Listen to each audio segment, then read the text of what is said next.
Sempre bom a gente estar junto aqui refletindo um pouco, né?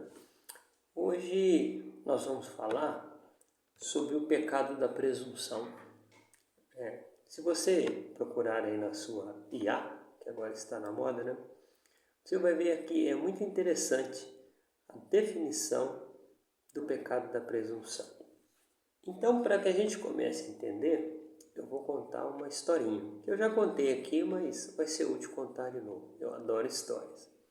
Tinha um pastor que ele era um excelente administrador. A igreja dele era uma igreja muito bonita, grande, bem cuidada. O serviço de diaconato era excelente, né? Estacionamento para os irmãos, uma boa palavra, sabe? Então, enfim, era aquela igreja que todo crente sonha participar. E esse pastor, na igreja dele tinha uma irmã humilde que sempre sentava no primeiro banco, uma irmã de muita oração, já idosa, e com o tempo ela veio a falecer. E passou alguns anos, esse pastor faleceu também. Quando chegou no céu, claro que isso é uma história inventada, né? Ele foi conduzido por um anjo e disse assim: eu vou levar você para o lugar que você vai morar. Então ele passou por uma mansão, uma casa muito bonita. Ele perguntou para o anjo: de quem é essa casa? Ah, essa casa aí você conhece a dona dela. É a irmã fulana.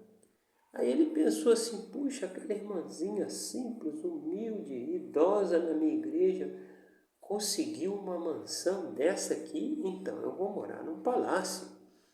E o anjo foi caminhando e tomando ruas mais simples, né? Como qualquer cidade assim, né?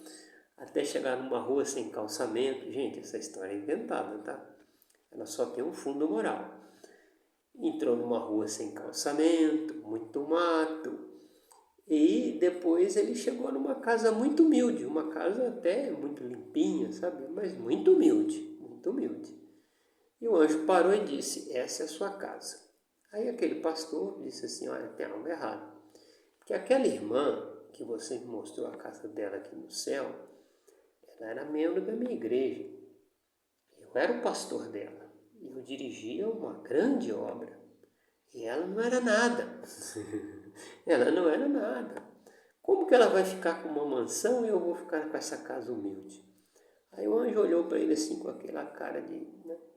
Olha, aqui no céu a gente só constrói. Quem manda material são vocês lá na terra. Aí o pastor pensou: por quê? Porque aquela senhora mandava muito material para o céu. O sucesso ministerial do pastor era devido às orações dela. Ela era uma intercessora dele. Ele nunca deu valor para ela, mas eram as orações dela que sustentavam o pastor. O que seria o pecado da presunção? É nós, de certa maneira, elevarmos o amor de Deus a um patamar muito alto e subestimarmos a justiça e a ira de Deus. Isso é presunção. É quando você também julga ser digno de algo que você não é. Às vezes você tem uma visão muito boa de si mesmo, mas você não é metade daquilo que você julga ser. Esse é o pecado da presunção. E muitas são as pessoas que se aproximam de Deus para orar com o pecado da presunção, julgando que Deus tem alguma obrigação de abençoá-las ou de visitá-las, julgando que elas têm um caminho justo e que não podem receber de Deus aquele mal que elas estão recebendo. Este é o pecado da presunção. E no caso desse pastor, a presunção dele é que ele tinha uma visão muito positiva de si mesmo por causa da obra que ele tinha realizado. Mas mal sabia ele que aquela mulher tão humilde era quem sustentava aquela obra com as suas orações. Isso nos leva a uma outra palavra: sinceridade. De onde será que veio essa palavra?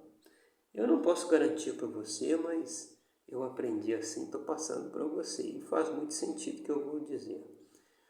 Antigamente os vasos de barro tinham muito valor. Por quê? Porque não havia porcelana, então panela de barro, vaso de barro era muito útil dentro de uma casa.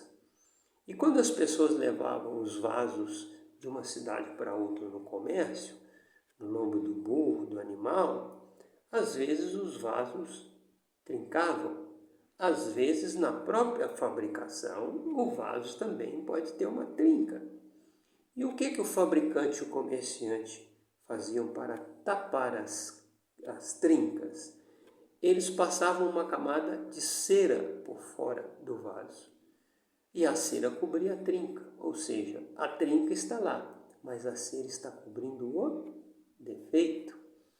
E como isso era uma prática comum, quando alguém ia na feira, via um vaso mais barato, perguntava assim, escuta, esse vaso está quanto? Está tanto, mas é sem cera. Porque eles sabiam, se tem cera, é porque a cera está escondida. Não, meu vaso não tem cera, senhora. Eu só vendo mercadoria de primeira. Aqui o vaso é sem cera.